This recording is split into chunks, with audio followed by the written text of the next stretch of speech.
عليه ونعوذ بالله من شرور أنفسنا ومن سيئات أعمالنا من يهده الله فلا مضل له ومن يضلل فلا هادي له وأشهد أن لا إله إلا الله وحده لا شريك له وأشهد أن سيدنا وحبيبنا ومولانا محمدا عبده ورسوله الذي أرسله بالحق بشيرا ونذيرا وداعيا إلى الله بإذنه وسراجا منيرا أما بعد فإن خير الحديث كتاب الله وخير الهدي هدي محمد صلى الله عليه وسلم وشر الأمور محدثاتها وكل محدثة بدعة وكل بدعة ضلالة وكل ضلالة في النار أما بعد فأعوذ بالله السميع العليم وبوجهه الكريم وسلطانه القديم من الشيطان الرجيم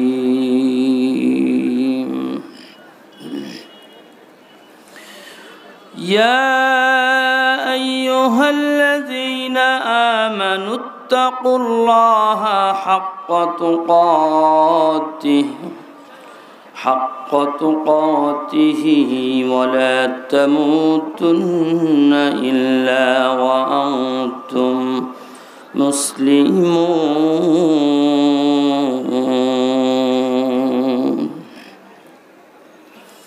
وقال الله تعالى في كلامه المجيد أعوذ بالله من الشيطان الرجيم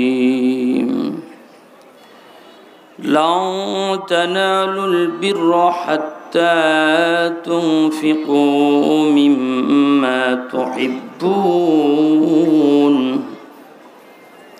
وما تنفقوا من شيء فإن الله به عليم عن أبي هريرة رضي الله تعالى عنه قيل يا رسول الله من أكرم الناس قال أتقاهم رواه البخاري ومسلم عن أبي هريرة رضي الله تعالى عنه قال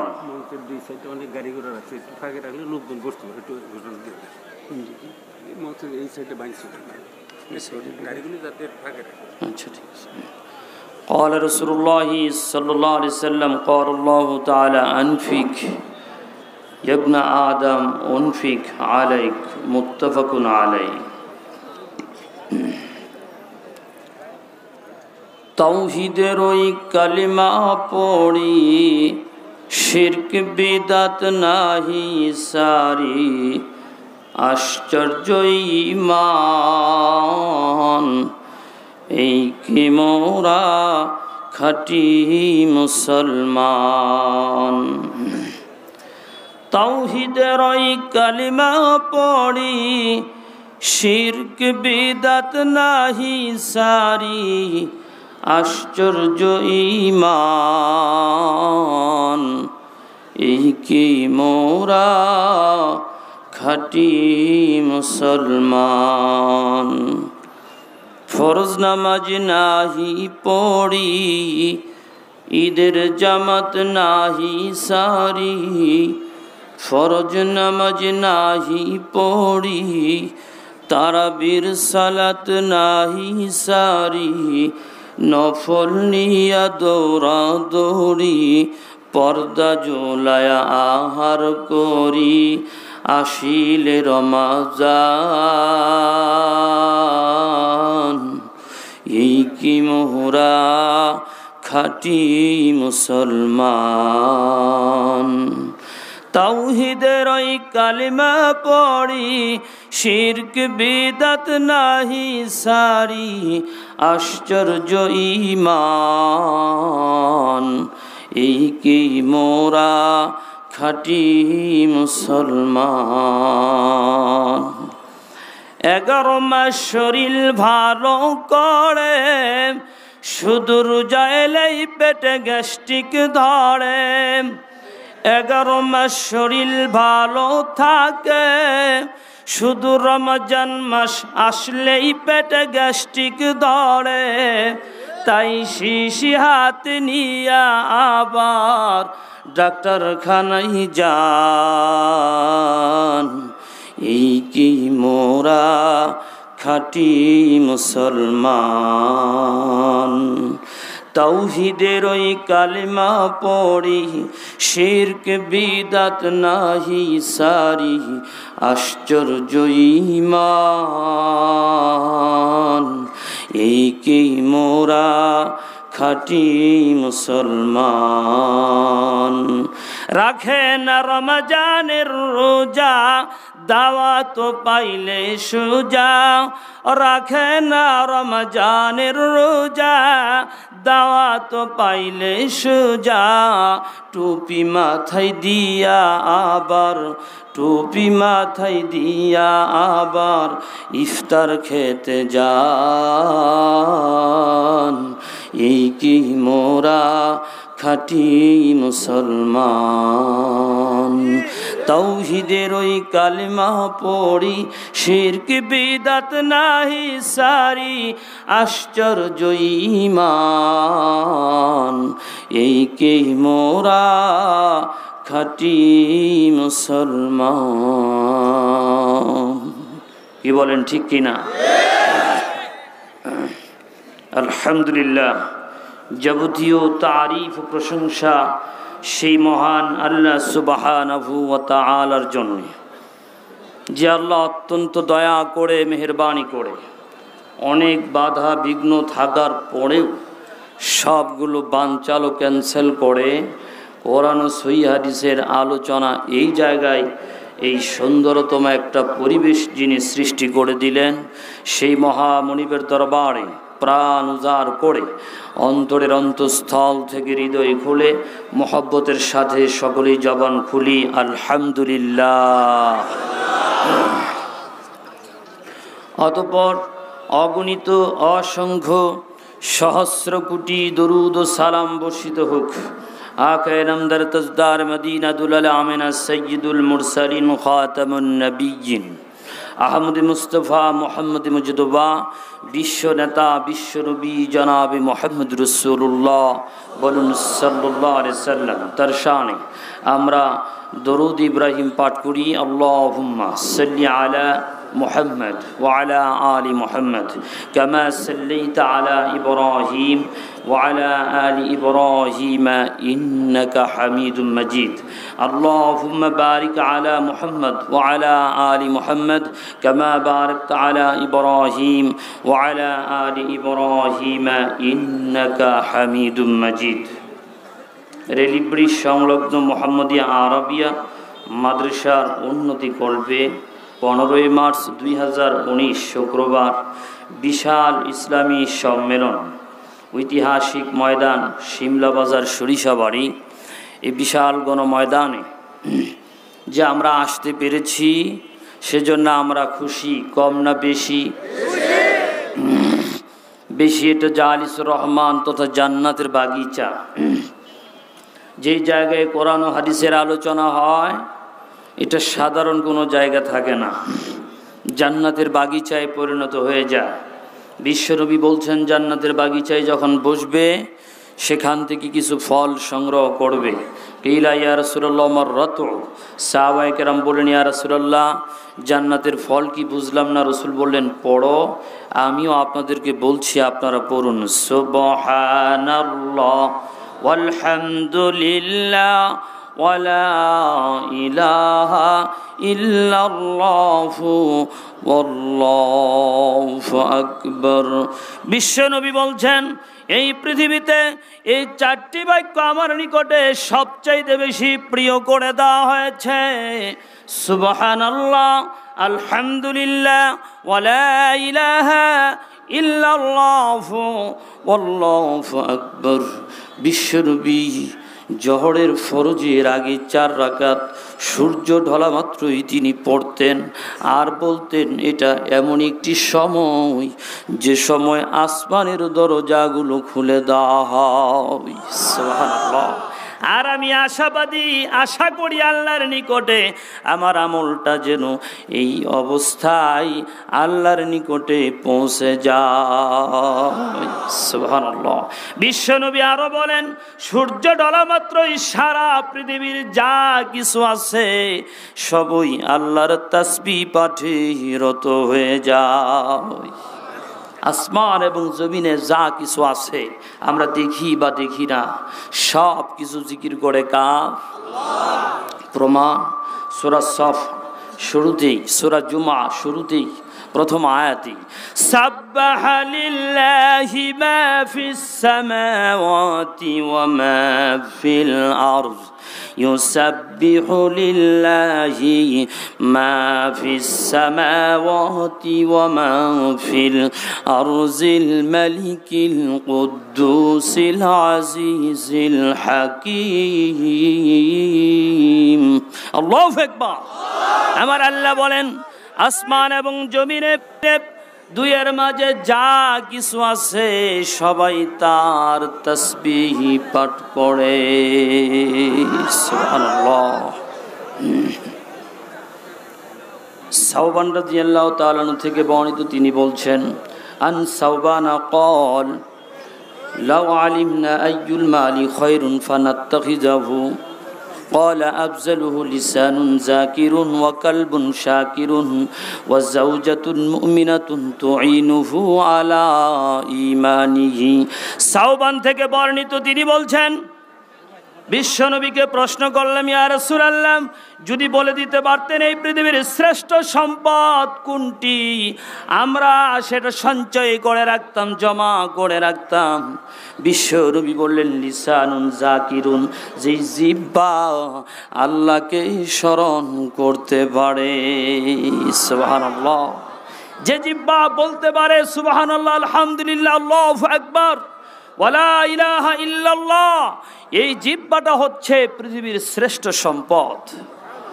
লিসানুন জাকিরুন, যে জিহ্বা বলতে পারে প্রতি সালাতের পরে আয়াতুল কুরসি, সূরা বাকারা 2 নম্বর সূরার 255 নম্বর আয়াত।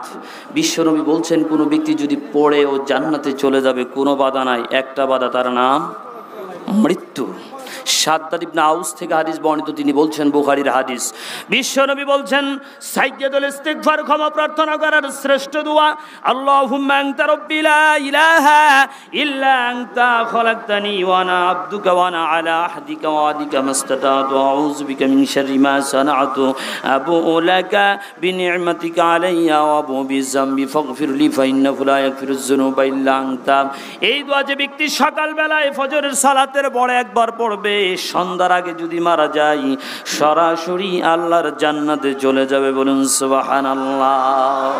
মৃত্যু হলো না, হায়াত এখনো বাকি আছে।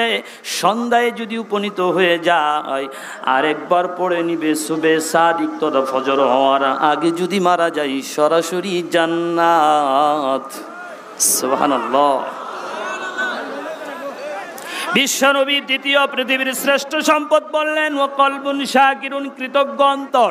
যা পেয়েছেন তাতে আলহামদুলিল্লাহ, যা পান নাই তা পাওয়ার ছিল না, যা পেয়েছেন তা ভাগ্যে লেখা ছিল। আসমান জমিন সৃষ্টির 50,000 বছর আগে আল্লাহ সর্বপ্রথম কলম সৃষ্টি করেছেন। বলুন সুবহানাল্লাহ। এক শ্রেণীর লোক বলেছে যে আসমান জমিন সৃষ্টির সব কিছুর আগে আল্লাহ নাকি আমাদের নবীর নূর সৃষ্টি করেছেন, সেই নূরে নাকি তামাম জাহান সৃষ্টি করেছেন। নাউজুবিল্লাহ বলেন। ইন্না আউওয়ালা খালাকাল্লাহু নূর। একেবারে কাঁচা ডাহা মিথ্যা কথা। কিয়ামত পর্যন্ত আকাশের নিচে জমিনের উপরে প্রমাণ হবে না, একেবারেই মিথ্যা কথা। ইন্না আউওয়ালা খালাকাল্লাহুল কলম, সর্বপ্রথম আল্লাহ কলম সৃষ্টি করেছেন। এরপরে কলমকে বলছেন উক্তুব, তুমি লিখো। কলম বলছে মাজা উক্তুব, আমি কি লিখবো? আল্লাহ বললেন যে তাকদীর, মানুষের যত পৃথিবীতে কিয়ামত পর্যন্ত যত মানুষ আসবে সব কিছুর ভাগ্য তুমি লিপিবদ্ধ করো। বলুন সুবহানাল্লাহ। যা পেয়েছেন এটি আপনার ভাগ্য। ইসলামের খুঁটি 5টি, আর ইমানের খুঁটি কয়টি? 6টি। ইমানের স্তম্ভ কয়টি? 6টি। তার মধ্যে একটা তাকদীর। এই তাকদীরের ভালো এবং মন্দ উভয়ের প্রতি যদি বিশ্বাস না থাকে, ইমান চলে যাবে। যা পেয়েছেন এটাই পাওয়ার ছিল, যা পান নাই তা পাওয়ার ছিল না। সর্ব অবস্থায় আলহামদুলিল্লাহ। এমনকি আপনার পায়ের জুতা ক্রয় করার পয়সা না থাকলেও, কেন? আপনার আরেক ভাইয়ের দিকে তাকিয়ে দেখুন, তার পাটাই নাই। কি বলেন, ঠিক কিনা? ওই ভাইয়ের দিকে লক্ষ্য করার প্রয়োজন আপনার ছিল কিনা বলুন? আপনি যে পর্যায়ে আসেন, এই পর্যায়ে আসতে গিয়ে অনেক মানুষ সারাটা জীবন আল্লাহর নিকটে প্রার্থনা করছে, আসতে পারেনি। ইচ্ছা করলে ওই কাতারে আপনাকে নিয়ে যেতে পারতেন, যিনি রেল স্টেশনে ফুটপাতারে পড়ে আছে। একটা ট্যাবলেট কেনার পয়সা নাই, একবেলা হোটেলে খাবে পয়সা নাই। কুকুর যেখানে শুয়ে আছে সেখানে সেও শুয়ে আছে একই সাথে। পার্শ্বে বসে একজন জিজ্ঞাসা করবে, সলিমুদ্দিন কেমন আছো? এই সান্ত্বনার বাণীটুকু বলার মতো পৃথিবীতে কেউ নাই। কথা ঠিক না বে ঠিক? কেন কৃতজ্ঞতা করবেন না?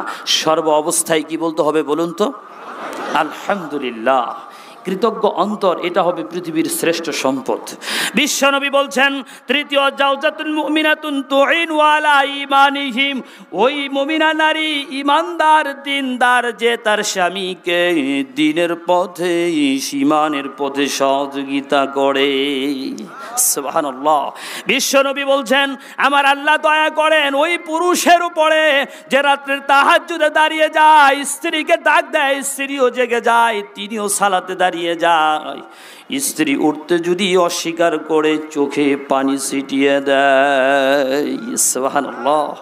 আমার আল্লাহ দয়া করেন ওই নারীর উপরে যিনি রাত্রি তাহাজ্জুদে নফল সালাতে দাঁড়িয়ে যান, স্বামীকে ডাক দেন, স্বামী উঠে, একই সাথে দুজনেই সালাতে দাঁড়িয়ে যায়, স্বামীও সালাত পড়ে। যদি উঠতে অস্বীকার করে তার চোখে পানি ছিটিয়ে দেয়। ভূমিকায় সময় না বাড়িয়ে একেবারে সংক্ষিপ্ত সময়, এরপর বিশাল একটা দায়িত্ব আমার মাথায় চাপিয়ে দেওয়া হয়েছে। আর তাকওয়ার বিষয়ে যে আয়াত পড়েছি, ঘন্টার পর ঘন্টার সময়ের প্রয়োজন, সময় খুবই কম। আর আপনারা যে জন্য এসেছেন সেটা আমরাও জানি। সে আপনাদের আকর্ষণ শেখ আব্দুর রাজ্জাক বিন ইউসুফ এবং তার সুযোগ্য ছেলে আব্দুল্লাহ। মাশাআল্লাহ, এ দুজনকেই আল্লাহ তাআলা দ্বীনের খেদমতে কবুল করুন, আল্লাহুম্মা আমিন। তাদের আলোচনা প্রাণ ভরে আমরা শুনবো, আল্লাহ যেন তৌফিক দান করুন, আল্লাহুম্মা আমিন। সম্মানিত উপস্থিতি, আজকের এই মাহফিলের সম্মানিত সভাপতি মুআজ্জাজ উলামায়ে কেরাম, দিগার ফুজালা ইজাম, দূর দূরান্ত থেকে আগত স্বাগত মুসলিম বৃন্দ, পর্দার অন্তরালে অবস্থানরত আমার মা ও ভগ্নীবৃন্দ, তাকওয়া সম্পর্কে একটি আয়াত পড়েছি, সূরা আলে ইমরান 3 নম্বর সূরার 102 নম্বর আয়াতে কারিমা আপনাদের খেদমতে পাঠ করেছি। এ মর্মে দুই একটি হাদিস ইনশাআল্লাহ অতি সংক্ষিপ্ত পরিসরে এ বিষয়ে কিছু কথা বলার চেষ্টা করব ইনশাআল্লাহ। ওমা তৌফিক ইল্লা বিল্লাহ, আলাইহি তাওয়াক্কালতু ওয়া ইলাইহি উনীব। সুবহানাকা লা ইলমা লানা ইল্লা মা আল্লামতানা ইন্নাকা আনতাল আলিমুল হাকিম। রব্বি জিদনি ইলমা, রব্বি ইয়াসসির ওয়া লা তুআসসির তাম্মিম বিল খায়র, রব্বি ইশরাহ লি সাদরি ওয়া ইয়াসসির লি আমরি ওয়াহলুল উকদাতাম মিন লিসানি ইয়াফকাহু কওলি। তাকওয়া কাকে বলা হয়? তাকওয়া কি জিনিস? তাকওয়া হাট বাজারে বিক্রি হয় না, ক্রয় বিক্রয় হয় না, এটা দেখা যায় না, এটা অন্তরের বিষয়। এই মর্মে একটি গুরুত্বপূর্ণ হাদিস মুসলিম শরীফের, আন আবি হুরায়রা রাদিয়াল্লাহু তাআলা আনহু قال রাসূলুল্লাহ সাল্লাল্লাহু আলাইহি ওয়াসাল্লাম, আল মুসলিমু আখুল মুসলিম লা ইয়াজলিমুহু ওয়া লা ইয়াখযুলুহু ওয়া লা ইয়াহকিরুহু আত-তাকওয়া হাহুনা ওয়া ইউশিরু ইলা সাদরি সালাসা মাররাত, রাহু মুসলিম।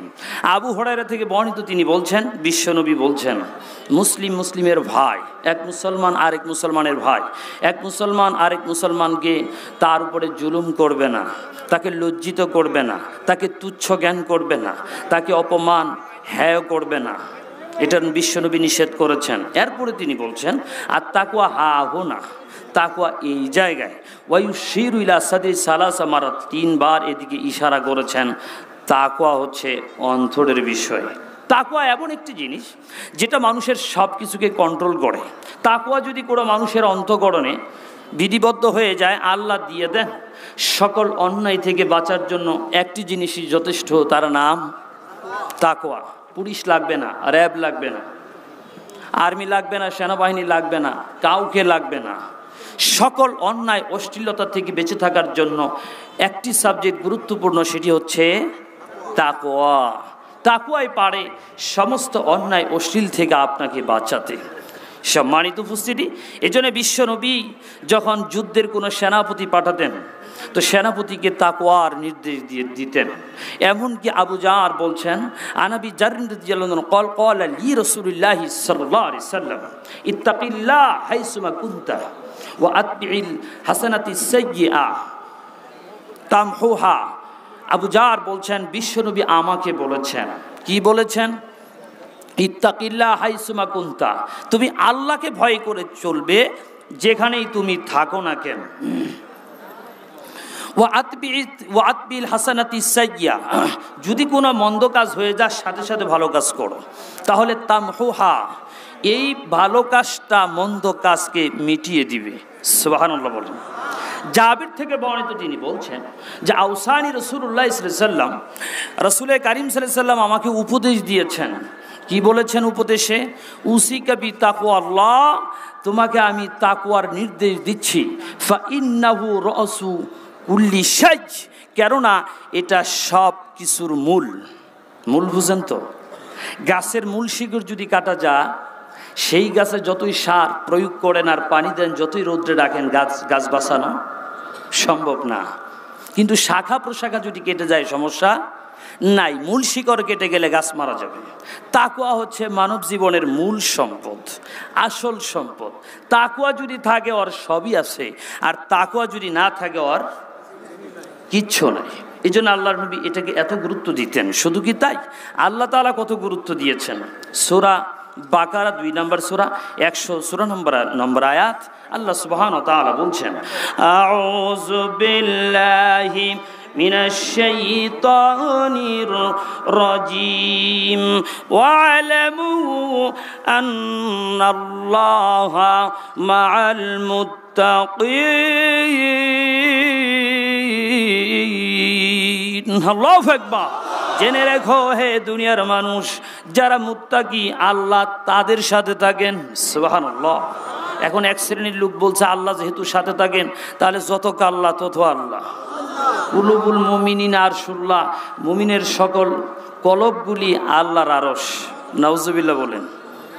গাজাঘুরি এক বানোয়াটি এক কথা বলে দিল, এটার জবাব আল্লাহ সাথে থাকার অর্থ কি? আসলে কি সকলের সাথে আল্লাহ এইভাবে আছেন? যদি বলেন যে আল্লাহ সর্বত্র বিরাজমান, মানুষ আল্লাহকে ভয় করে না কেন? আল্লাহর পরিচয়ই জানে না, তো ভয় করবে কি দিয়ে? গোড়ার ডিম করবে? পরিচয়ই তো জানে না।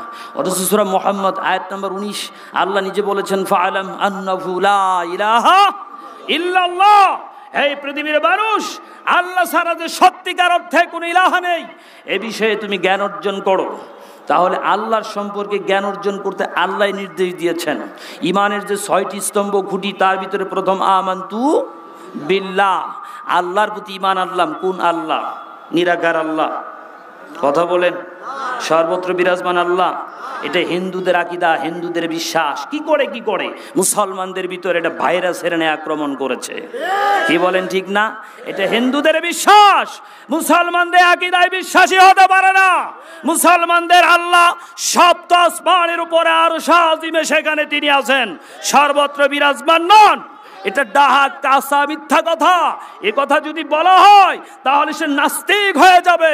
আল্লাহর প্রতি তার ঈমান আনা এখনো হয় নাই। প্রমাণ সূরা তাহা আয়াত নম্বর 5, আর রহমানু আলাল আরশি ইস্তাওয়া, দয়াময় আল্লাহ আরশে আজিমে সমুন্নত। সুবহানাল্লাহ বলেন। বসে আছেন বলা যাবে না, দাঁড়িয়ে আছেন বলা যাবে না, সমাসীন বলা যাবে না। ভাষাটা কি হবে বলুন তো? সমুন্নত। কি বললাম? সপ্ত আসমানের উপরে তিনি সমুন্নত, যেভাবে শোভা পায় তিনি সেভাবে আছেন। সুবহানাল্লাহ বলেন। আমার ভাইরা, আল্লাহ কত বড় এ বিষয়ে আমি আপনাকে কি দিয়ে প্রমাণ দিব? আমি আল্লাহ কত বড় এটা প্রমাণ দেওয়ার কোনো উপায় নাই। আল্লাহু আকবার, আকবার মানে বড়, কত বড় এটার কোনো মাপকাঠি নাই। তবে দেখুন আল্লাহর আরশটা যে ধরে আছেন 8 জন ফেরেশতা, কয়জন? وَيَحْمِلُ عَرْشَ رَبِّكَ فَوْقَهُمْ يَوْمَئِذٍ ثَمَانِيَةٌ। আল্লাহু আকবার। আল্লাহর আরশ ধরে আছেন 8 জন ফেরেশতা, যাদের পায়ের পাতা থেকে নিয়ে টাকনু পর্যন্ত 500 বছরের পথ। সুবহানাল্লাহ বলেন। তাফসীর ইবনে কাসির এসেছে কাঁধ থেকে নিয়ে কানের লতি পর্যন্ত 700 বছরের পথ। কাঁধ থেকে নিয়ে কানের লতি পর্যন্ত কত বছর বললাম? তো ফেরেশতা যদি এই পরিমাণ হয়, আল্লাহর হিসাব করা যাবে? আয়াতুল কুরসিতে আমরা পড়ি ওয়াসিআ কুরসিয়ুস সামাওয়াতি ওয়াল আরদ। যদিও কুরসি শব্দের অর্থ চেয়ার, কিন্তু এখানে কুরসি শব্দের অর্থ চেয়ার না, পাদানি। পাদানি বুঝেন তো? আল্লাহ যে পাটা রাখেন এটা ওয়াসিআ কুরসিয়ুস সামাওয়াতি ওয়াল আরদ, আসমান এবং জমিন গোটাটাকে পরিব্যাপ্ত করে রেখেছেন। সুবহানাল্লাহ বলেন। এর নাম আল্লাহ। আল্লাহর ক্ষমতা কত কোরআন তা প্রমাণ করেছে। ইয়াউমা নাতুবিস সামাআ কাতাইয়িস সিজিলিল কুতুব। যেদিন আমার আল্লাহ সপ্ত আসমান বাস করে খাতার মতো গুটিয়ে হাতের তলায় নিয়ে আসবেন। বলুন সুবহানাল্লাহ। বুখারীতে হাদিস আব্দুল্লাহ ইবনে মাসউদ থেকে বর্ণিত, তিনি বলছেন বিশ্বনবীর কাছে এক আহলে কিতাব আসলেন, এসে বলছেন ইয়া আবুল কাসেম, বিশ্বনবীকে লক্ষ্য করে বলছেন সাল্লাল্লাহু আলাইহি সাল্লাম, বলছেন ইন্নাল্লাহা ইউমসিকুস সামা আলা ইসবাইন, নিশ্চয় আল্লাহ সপ্ত আসমান বাস করে এক আঙ্গুলের মাথায় নিয়ে আসবেন। শুধু তাই না, এবার এই আহলে কিতাবের এই লোক তিনি বলছেন ওয়াল আরজিন আলা ইসবাইন, সপ্ত জমিনকে বাস করে এক আঙ্গুলের মাথায় নিয়ে আসবেন। শুধু তাই না, ওয়াত্তাহতা ওয়াশজারা ওয়াসসারা, যত কাদামাটি আছে আর যত বৃক্ষলতা আছে সব এক আঙ্গুলের মাথায় নিয়ে আসবেন। ওয়াল খলাইকা আলা ইসবাইন, সারা পৃথিবীর যত সৃষ্ট জীব আছে সব এক আঙ্গুলের মাথায় নিয়ে আসবেন। নিয়ে এসে এরপরে বলবেন আনাল মালিক, আমি মালিক, আমি রাজাদিরাজ, আমি শাহানশাহ।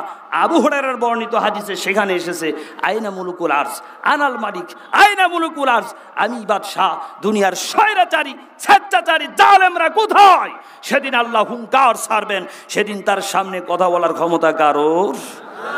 নেতা সেদিন খেতা হয়ে যাবে, নেতার খবর থাকবে না, হুঙ্কার ছাড়বেন। নবীরা পর্যন্ত সাহস পাবেন না কোনো নবী সুপারিশ করতে। শুধু একই কথা বলবেন, আমরা যে নবীর কাছেই যাব, বাবা আদম থেকে নিসা পর্যন্ত প্রত্যেকটা নবী বলবেন আজকে তার কাছে যাওয়া যাবে না সুপারিশ করার।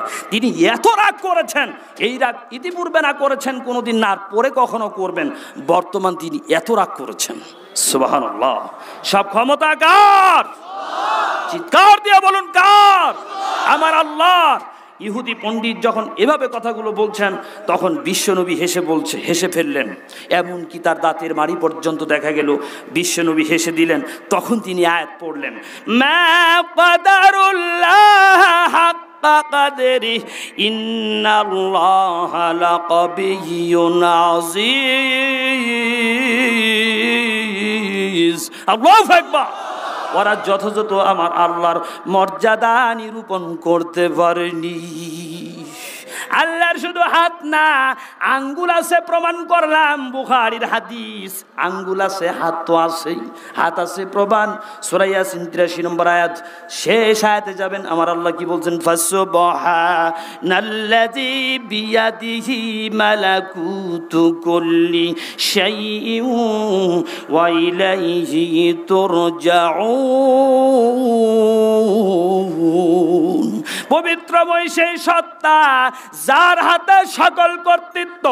এবার আসুন হাতের প্রমাণ। সূরা মুলকের 29 পারার প্রথম সূরা, সূরা মুলকের প্রথম আয়াত, বিসমিল্লাহির রহমানির রহিম।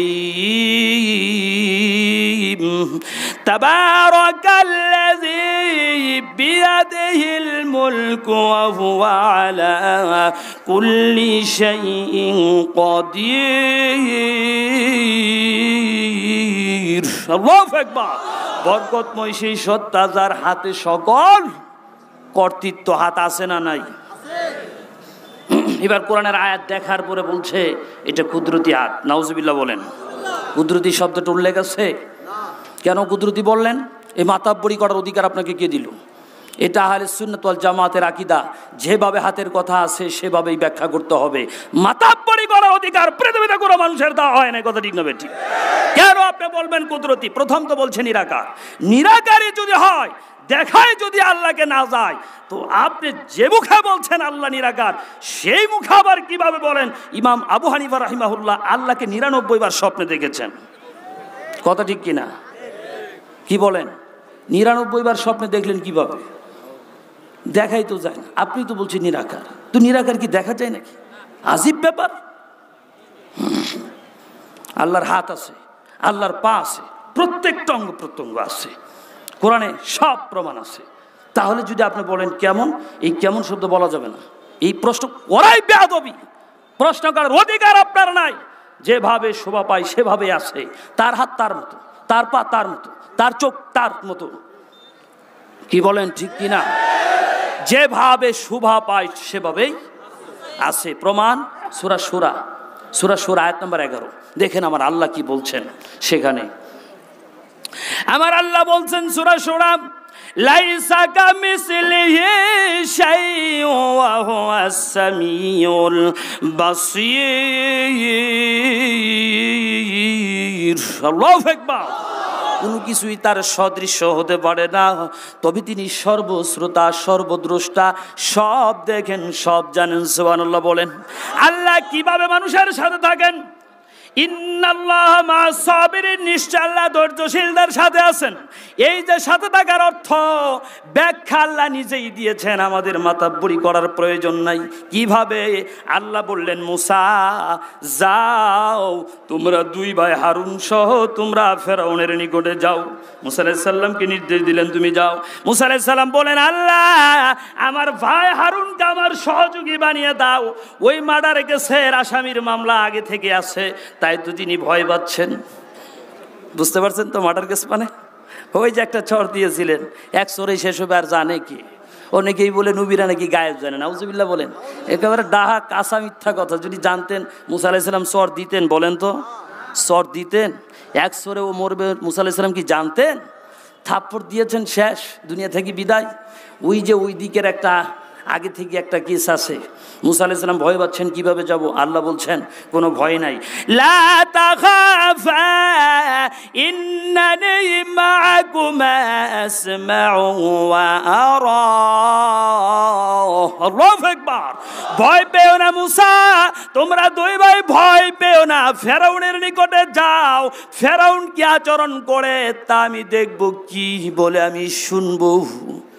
তাহলে সাথে থাকার অর্থ আল্লাহ নিজেই করলেন। ফেরাউন কি আচরণ করবে তোমাদের সাথে আমি দেখব, কি বলে আমি শুনবো। বলুন সুবহানাল্লাহ। তাহলে সাথে থাকার অর্থ যদি হয়, তাহলে অর্থ হবে যে মুসা এবং হারুন আলাইহিস সালামের সাথে আল্লাহ নিজেও 3 জনে মিলে ফেরাউনের দরবারে গিয়েছিলেন। কি বলেন? কি সাথে থাকার অর্থ যদি এটা হয়, তাহলে তো ওইটাই হবে, ঠিক না? তাহলে মুসা আর হারুন আলাইহিস সালামের সাথে আল্লাহ নিজেও মনে ফেরাউনের দরবারে গিয়েছিলেন নাকি? তাহলে আপনি যে বলছেন যত আল্লাহ তত আল্লাহ সবার সাথেই আছে। তা আল্লাহ যদি সব জায়গায় থাকে, সর্বত্র বিরাজমান, তাহলে পায়খানা তো আছে। কথা ঠিক না? ঠিক। কেন এই কথা বলছেন আপনি? তিনি দর্শনের মাধ্যমে, দেখার মাধ্যমে, জানার মাধ্যমে, জ্ঞানের মাধ্যমে, সব কিছুর মাধ্যমে আছেন। মুমিনকে তিনি সাহায্য করেন, সাহায্যের মাধ্যমে, দয়ার মাধ্যমে। তিনি এমনি কোথায় আছেন বলেন তো? তারা নিরাকার বলা যাবে? যারা নিরাকার বলছে ওরা আল্লাহকে ডিভাইডেড করে ফেলেছে, ওরা আরেকটা আল্লাহ বানিয়ে ফেলেছে। নাউজুবিল্লাহ বলেন। নিরাকার আল্লাহ নাই। নিরাকার আল্লাহ যদি বলেন, আপনি নাস্তিক হয়ে মারা যাবেন, ঈমান নিয়ে কবরে যেতে পারবেন না। সম্মানিত উপস্থিতি, আজ পর্যন্ত বাংলাদেশের আলেমরা ওই আল্লাহর পরিচয় জানলো না, ও আর দিন কি প্রচার করবে? কথা ঠিক কিনা ঠিক? বিশ্বনবী বলছেন এলেম উঠে যাবে, মূর্খতা বর্ষণ হবে। ওয়ায়ানজিলুল জাহাল, মূর্খতা আসমান থেকে বৃষ্টি যেভাবে বর্ষণ হয়, মূর্খতা বর্ষণ হবে। মূর্খতা কাকে বলা হয়? এটাই মূর্খতা, এটাই মূর্খতা। আজ জাতিকে আল্লাহর পরিচয় করিয়ে দিতে পারি নাই, আমাদের দ্বারা জাতি কি উপকৃত হবে? জাতি ধ্বংসের পথে যাবে, এটাই স্বাভাবিক। বিশ্বনবী তাই জাহান্নামী আলেমদের সম্পর্কে ভবিষ্যৎবাণী করেছেন। বুখারীর হাদিস, তিনি বলছেন দুআতু ইলা আবওয়াবি জাহান্নাম, এক শ্রেণীর আলেমরা জাহান্নামের দ্বার প্রান্তে দাঁড়িয়ে মানুষকে জান্নাতের পথে ডাকবে। মান আজাবাহুম ইলাইহা ফাকাযাফু ফিহা, যেই ব্যক্তি ওদের ডাকে সাড়া দিবে তাকে ধরে এসে জাহান্নামে নিক্ষেপ করবে। কি বলেন কথা ঠিক কিনা? বুখারীর হাদিস। কারণ ও নিজেই তো জাহান্নামের দ্বার প্রান্তে দাঁড়িয়ে আছে, তো আরেকজনকে জান্নাতে নিবে কি করে? এই জন্য সব আলেমের কথা শোনা, সব আলেমের কথা মানা। তাহলে আপনি ইসলাম দিয়ে আলেম মাপবেন না আলেম দিয়ে ইসলাম মাপবেন? ইসলাম দিয়ে শরীয়ত দিয়ে আলেম মাপবেন। এক পয়সার বললো না ইসলাম আমার কথার, যদি সেই কথা কোরআন এবং সহিহ হাদিসের অনুকূলে না হয়। কথা ঠিক না ঠিক? এই জন্য পৃথিবীর চারজন মহামতি ইমাম কি সুন্দর চমৎকার কথা এরা পৃথিবীতে বলে গিয়েছেন। তাদের জন্য শ্রদ্ধাভরে অন্তর থেকে দোয়া করি, আল্লাহ যেন তাদের জান্নাতুল ফেরদাউস দান করেন। বলুন আল্লাহুম্মা আমিন। তারা বলেছেন ইজা সহাল হাদিস ফাওয়া মাযহাবি, সহিহ হাদিস যখন পাবে জেনে রাখবে ওটাই আমার মাযহাব। সুবহানাল্লাহ বলেন। কোথাও বলেন না ইজা জআল হাদিস ফাওয়া মাযহাবি, জয়ীফ হাদিস পেলে ওটাই আমার মাযহাব। এই কথা তারা বলেননি। বলেছেন? বলেছেন? কোনো প্রমাণ আছে? কি বলেছেন? তাহলে আমাদের দোষারোপ করা হয় আহলে হাদিস খালি সহিহ হাদিস বলে বলে চিল্লায়। আরে ভাই আমরা চিল্লাই, ইমাম আবু হানিফা বলেছেন ইজা সহাল হাদিস ফাওয়া মাযহাবি, ইমাম শাফি, ইমাম মালিক, ইমাম হাম্বল প্রত্যেকেই বলেছেন সহিহ হাদিসগুলো আমাদের মাযহাব। আল্লাহু আকবার। তাহলে তাদের জন্য দোয়া আছে না নাই? প্রাণ খুলে হৃদয় খুলে দোয়া করি, প্রত্যেকটা কবরগুলো জান্নাতুল ফেরদাউস দান করুন। আল্লাহুম্মা আমিন। সম্মানিত উপস্থিতি, আমরা ঐক্যের আহ্বান জানাই, কোরআন ও সহিহ হাদিসের দিকে ফিরে আসুন। পৃথিবীতে ফেরকা দল এত হবে না, এক দল হবে। কথা ঠিক না ঠিক? কোরআন আর সহিহ হাদিস মানলে কয়টা হবে? একটা।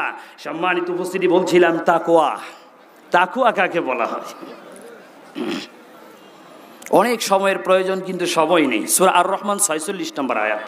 আমার আল্লাহ বলছেন ওয়ালিমান খাফা মাকামা রাব্বিহি জান্নাতান। আল্লাহু আকবার। যে ব্যক্তি আল্লাহকে ভয় করবে তার জন্য দুটি জান্নাত। কয়টা বলেন?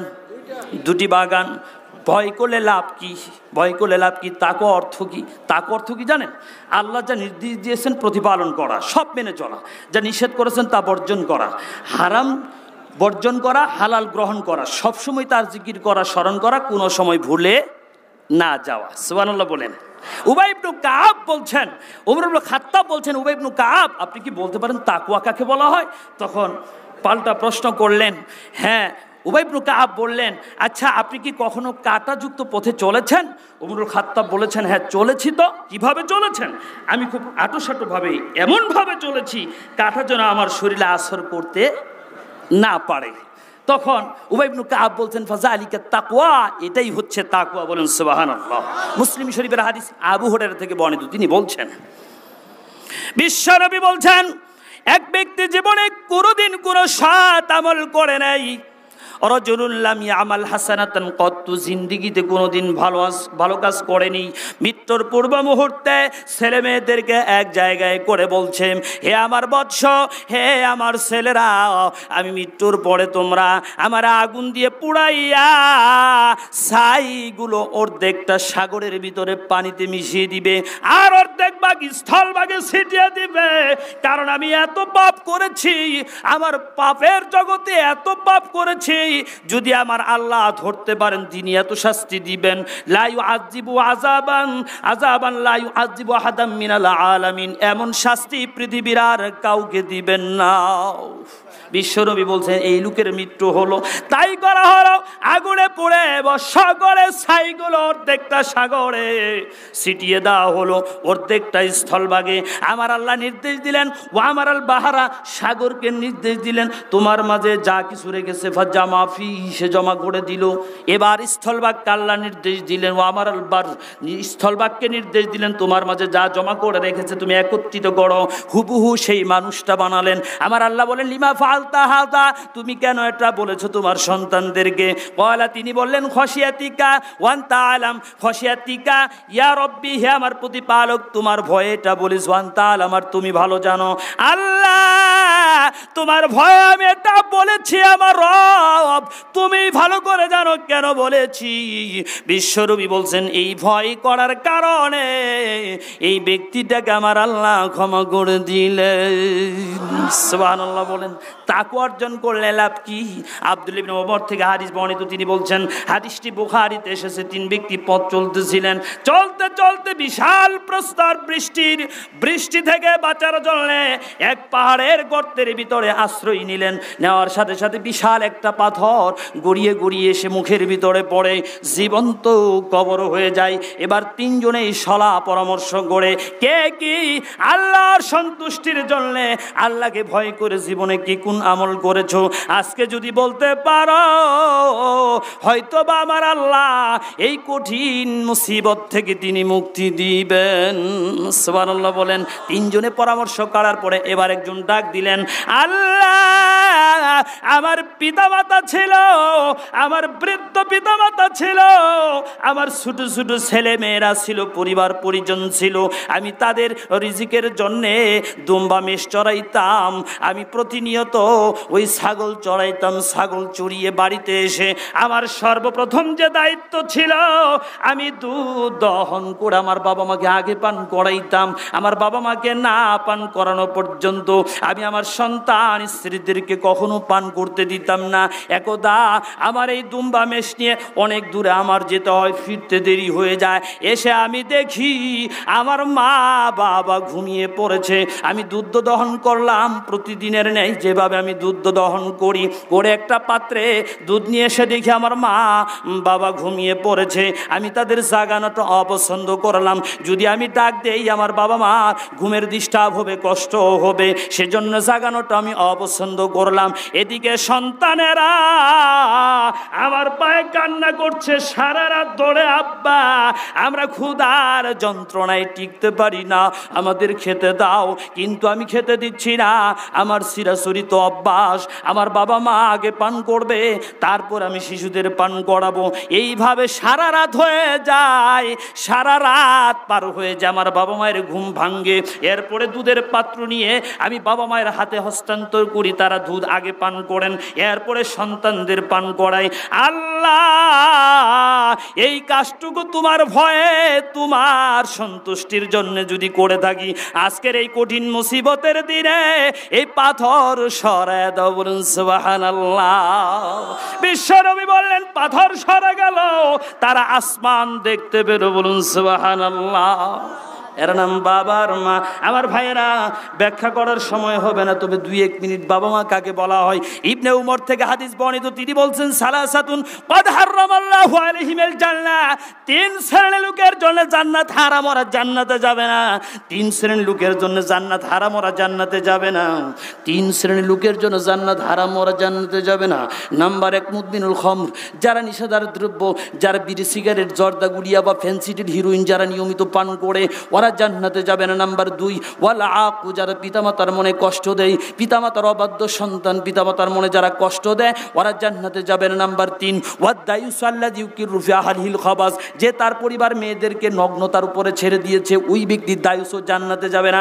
আমার ভাইরা বিশ্বনবী জনাবে মুহাম্মদ রাসূলুল্লাহ সাল্লাল্লাহু আলাইহি সাল্লাম উপদেশ দিয়েছেন মুআজকে, মুআজ কখনো তুমি পিতামাতার অবাধ্য হবে না। আল্লাহর নবী বলছেন ওয়ালা তাউক্কান্না ওয়ালিদাইকা ওয়াইনা মারাকান তাখরুজু মিন আহলিকা ওয়া মালিক, তোমাকে যদি তোমার পিতামাতা বাড়ি থেকে রিক্ত হস্তে শূন্য হাতে পরিবার পরিজন রেখে মাল সম্পদ রেখে সব থেকে যদি তোমারে বঞ্চিত করে বাড়ি থেকে বের করে দেয়, তবুও পিতামাতার অবাধ্য হওয়া যাবে না। এর নাম পিতা আর মাতা, এর নাম পিতা আর মাতা। শূন্য হাতে যদি বাড়ি থেকে বের করে দেয়, সম্মানিত উপস্থিতি, যাই কোন দিকে সময়ের অভাব, এই জন্য ওদিকে আগে বাড়তে পারছি না। পিতা মাতা মানে বিশ্বনবীকে প্রশ্ন করা হলো মা হাক্কুল ওয়ালিদাইনি আলা ওয়ালাদিহিমা, বলুন তো সন্তানের উপরে পিতামাতার কি হক আছে? তিনি ডাইরেক্ট বলেন হুমা জান্নাত ওয়া নারুকা, পিতামাতা তোমার জান্নাত, পিতামাতা তোমার জাহান্নাম। যুবক চোখ গরম করে মাথা নাড়া দিয়ে মাথা ঝাঁকি দিয়ে কথা বলো, মাথা ঝাঁকি দিয়ে চোখ গরম করে বেশি কিছু পাবে না জাহান্নাম ছাড়া। যুবক আজ চোখ গরম করে মাথা ঝাঁকি দাও। এমন একটা সময় তোমার জীবনে এসেছিল, না খাওয়ালে খেতে পারতে না, না পড়ালে পড়তে পারতে না, প্রস্রাব পায়খানা করে ওর উপরে পড়ে শুধু কাঁদতে, কান্না ছাড়া তোমার ভাষা ছিল না। কথা ঠিক না বে ঠিক? আমার ভাইয়েরা, মুআবিদ ইবনে জাহিম তিনি বলছেন আমার পিতা জাহিম বিশ্ব নবীর দরবারে এসে বলেন, ইয়া রাসূলুল্লাহ আরাতুল গাজওয়া, যুদ্ধের ময়দানে চলে যাব, ওয়াজিতু আস্তাশিরুকা, আপনার নিকটে এসেছি, একটু পরামর্শ দিবেন কি? আমি যুদ্ধের ময়দানে চলে যাব, জীবনটা দিয়ে দিব যুদ্ধের ময়দানে। আল্লাহর নবী বললেন, ফাকুল হাল্লাকা মিন উম্মিন, তোমার মা আছে? হেড অফিসে হাত দিয়েছেন, মেন সেন্টারে আছে, মা আছে? বলে না, হ্যাঁ আছে। এবার বিশ্বনবী বলছেন, তোমার মায়ের সেবা করো, জান্নাত তার পায়ের কাছেই আছে। সুবহানাল্লাহ বলেন। এর নাম মা, এর নাম বাবা, এর নাম মা, এর নাম বাবা। আর নারীদের জন্য জান্নাত স্বামী। হুসাইন ইবনে মিহসান থেকে হাদিস বর্ণিত, তিনি বলছেন আমার ফুফু বিশ্বনবীর দরবারে গেলেন কোনো এক প্রয়োজনে, কাজ শেষ হওয়ার পরে নবীজি বললেন, তোমার স্বামী আছে? হ্যাঁ আছে। এবার বলছেন, তুমি তার কাছে কেমন? বলছে, আমি তো কমতি করি না, তবে আমি কমতি পাই। এবার বিশ্বনবী বলছেন, ফানজুরি, তুমি লক্ষ্য করো, তুমি কি বলেছ, অপেক্ষা করো, তুমি তার থেকে যাবে কোথায় জানো? তুমি তার থেকে যাবে কোথায়? তুমি অপেক্ষা করো। হুমা জান্নাতুকি ওয়া নারুকি, স্বামী তোমার জান্নাত, স্বামী তোমার জাহান্নাম, স্বামী তোমার জান্নাত, স্বামী তোমার জাহান্নাম। মা আল্লাহকে সন্তুষ্ট করবেন, অসম্ভব ব্যাপার। আগে দেখুন আপনার স্বামী আপনার উপর রাজি আছে কিনা, স্বামী আপনার উপরে খুশি কিনা। আমার ভাইরা, ওই যে বলছিলাম সেই বিষয়টার সময় শেষের দিকে, এখন অন্য বিষয়ে যেতে হবে, তাকে আর বলা যাবে না, অনেক সময়ের প্রয়োজন। এবার আসুন দান।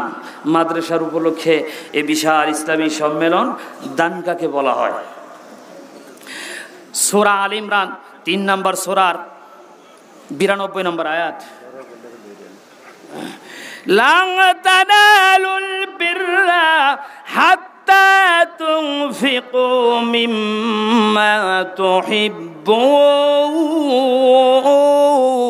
আল্লাহু আকবার, ওয়া মা তুনফিকু মিন শাইইন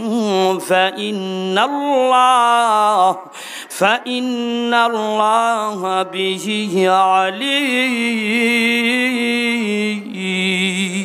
আল্লাহু আকবার। এই আয়াত নাযিল হয়ে গেল তোমাদের মাঝে নিজের পছন্দনীয় জিনিস যতক্ষণ পর্যন্ত দান না করবে, সে প্রকৃত কল্যাণ পুণ্য নেকি অর্জন করতে পারবে না, জান্নাতে যেতে পারবে না। তোমাদের সবচেয়ে প্রিয় জিনিস, সবচেয়ে মহব্বতের জিনিস, সবচেয়ে ভালোবাসার জিনিস, সবচেয়ে আকর্ষণীয় জিনিস যতক্ষণ পর্যন্ত দান না করবে, পুণ্য অর্জন করতে পারবে না, নেকি পাবে না, জান্নাত পাবে না। এই আয়াত নাজিল হলো, আবু তালহা আনসারী কিংকর্তব্য বিমূঢ় হয়ে গেলেন, চিন্তায় টেনশনে দেখলেন, সাথে সাথে নজর দিলেন কোন সম্পদ শ্রেষ্ঠ। আয়াত নাজিল হয়েছে, আমার আল্লাহ চেয়েছেন কোন সম্পদ শ্রেষ্ঠ, নজর করলেন, দেখেন বাইরুহা, মদিনার সামনে সুন্দর একটি বাগান, খেজুরের বিশাল বাগান, নাম করা বাগান। আবু তালহা আনসারীর এই বাগানে অনেক খেজুর হয়, সেই কুয়ার মিষ্টি পানি, আল্লাহর নবী সেই বাগানে প্রবেশ করেন, প্রবেশ করার পরে সেই পানি পান করেন। এবার আবু তালহা আনসারী বলছেন, ইয়া রাসূলুল্লাহ, আল্লাহ দান চেয়েছেন, আপনাকে সাক্ষী রাখলাম, আমি যেন পরকালে এর বিনিময় পাই। এই বাইরুহা বাগান আমি আল্লাহর সন্তুষ্টির জন্য আমি দান করে দিলাম। বলুন সুবহানাল্লাহ। এই আয়াত প্রমাণ করে সবচেয়ে বড় বড় নোটগুলো, সবচেয়ে টকটকে ঝকঝকে টাকাগুলো সারা জন্যে মাদ্রাসাতে দিন শিক্ষা হয়, মাদ্রাসাতে তালবে ইলম থাকে, মাদ্রাসায় যারা পড়ে এরা তালবে ইলম, এদের জন্য দোয়া করে। আসমান জমিনের যা কিছু আছে, এই সামিয়ানা, এই মাইক, এই মোবাইল, যা কিছু দেখেন খড়কুটা জমিনের, সব কিছু পৃথিবীর দোয়া করে। বিশ্বনবী বলতে বলতে বলতে বলতে শেষ পর্যায়ে বললেন, সেই গর্তের পিপিলিকা আর সমুদ্রের মাছগুলো তালবে ইলম আলেমদের জন্য দোয়া করে। বলুন সুবহানাল্লাহ। ফেরেশতারা এত সম্মান করে, তালবে ইলমদের যখন দেখেন ওরা পথ চলে, ওদের পায়ের নিচে নূরের পাখাগুলো বিছিয়ে দেয়। সুবহানাল্লাহ। তাহলে আপনারা কি মহব্বত করবেন না? বিশ্বনবী বলছেন, আবু হুরায়রা থেকে বর্ণিত, তিনি বলছেন আমি শুনলাম বিশ্বনবীকে বলতে, আল্লাহর নবী বলছেন, আলা ইন্নাদ দুনিয়া মালউনুন ওয়া মালউনাতুন মা ফিহা ইল্লা যিকরুল্লাহ ওয়া মা ওয়ালা হুয়া আলিমুন আও মুতাআল্লিম। এই পৃথিবীর মানুষ তোমরা জেনে রেখো, সারা পৃথিবীটা অভিশপ্ত, এই দুইয়ের মাঝে যা কিছু আছে সবই অভিশপ্ত, তবে ইল্লা যিকরুল্লাহ, আল্লাহর জিকির অভিশপ্ত নয়। যে ব্যক্তি আল্লাহর জিকির করে এই ব্যক্তিটা অভিশপ্ত নয়। ওয়া আলিমুন আও মুতাআল্লিম, আলেম আর তালবে ইলম যারা ছাত্র এরা অভিশপ্ত নয়। বলুন সুবহানাল্লাহ। এই তালবে ইলমদের জন্য এই মাদ্রাসা প্রতিষ্ঠার জন্য কি আছেন 10,000 20,000 50,000 টাকা এই মুহূর্তে দান করবেন, তার জন্য আমি দোয়া করব। প্রাণ খুলে হৃদয় খুলে বিশ্ব নবী ভরা বৈঠকে সাহাবীদের সামনে কথা বললেন, কে আছো নিজেদের মালের চাইতে উত্তরাধিকারের মালকে সবচেয়ে বেশি ভালোবাসো? সাহাবায়ে কেরাম বললেন, কেউ নাই আমাদের মাঝে নিজের মালের চাইতে অন্যের মাল ভালোবাসে, এমন কাউকে পাওয়া যাবে না। বিশ্ব নবী বললেন, যেটা তুমি দান করেছো ওটাই তোমার নিজের, যা রেখে যাচ্ছ সব পরের। দেখছেন? তাহলে নিজেরটা কোনটা? যেটা দান করবেন ওটা নিজের, আর যা রেখে যাবেন সব পরের। বিশ্ব নবী বলেছেন, যা খেয়ে শেষ করেছো ওটা তোমার, যা পরিধান করে ছিন্ন করে ফেলেছো ওটা তোমার, যা দান করেছো সেটাই তোমার, যা রেখে গেছো সবই যে পরের। হাদিসে কুদসি আন আবি হুরায়রা রাদিয়াল্লাহু আনহু قال রাসূলুল্লাহ সাল্লাল্লাহু আলাইহি ওয়াসাল্লাম قال الله تعالى انفق يا ابن آدم انفق عليه متفق عليه।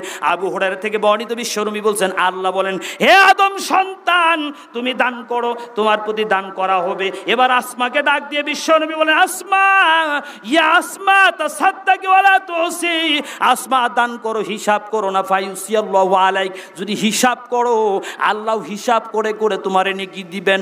আসমা দান কখনো বন্ধ করে দিও না, অন্যথায় আল্লাহ তার দয়া রহমত দান বন্ধ করে দিবেন। আল্লাহ যদি দান বন্ধ করে দেন বাঁচার উপায় আছে? কথা বলুন আমার ভাইরা। আনাবি হুরায়রা রাদিয়াল্লাহু তাআলা قال قال رسول الله صلى الله عليه وسلم ইয়াতিহি মালাকানে ইয়ানজিলানে। আল্লাহর নবী বলছেন, প্রত্যেক দিন দুইজন ফেরেশতা আসমান থেকে নাজিল হয়, তাদের ভিতরে আম্মা হাদুহুমা একজন বলে আল্লাহুম্মা আতি মুনফিকান খালাফা, আল্লাহ দানবীরকে দাও।